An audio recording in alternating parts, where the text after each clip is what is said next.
अगर पागल कहा तो तुम उस दिशा में जाने से अपने को रोक लोगे, भयभीत हो जाओगे।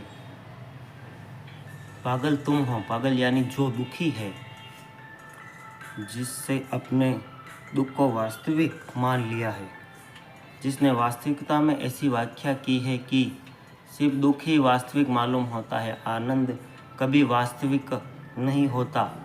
बड़ी झंझट ना पड़ जाए, उसने द्वार में बंद कर दिए परमात्मा के।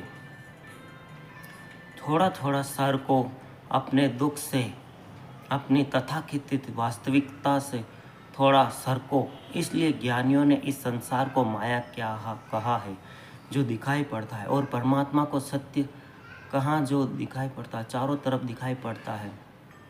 हर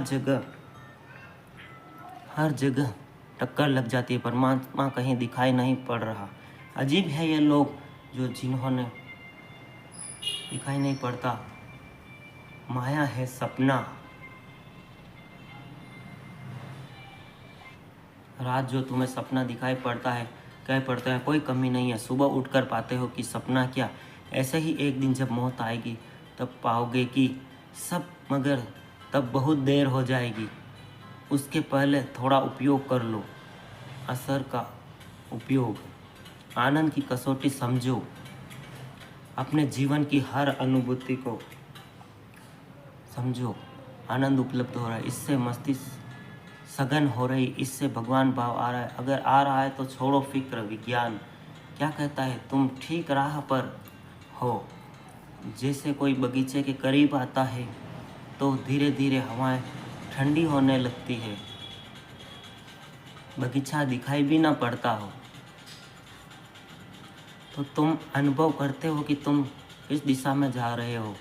हवाएं ठंडी होने लगी, फिर और करीब आते हो, अभी भी बगीचा दिखाई नहीं पड़ता, हो सकता है पहाड़ों की ओर से छुपा। फूलों की गंदगी आने लगी, तब तुम जानते हो कि निश्चित हम ठीक दिशा में। यद्यपि कुछ भी दिखाई नहीं पड़ता, और करीब आते हो तो पक्षियों के गीत सुनाई पड़ते हैं, यद्यपि कुछ दिखाई नहीं पड़ता।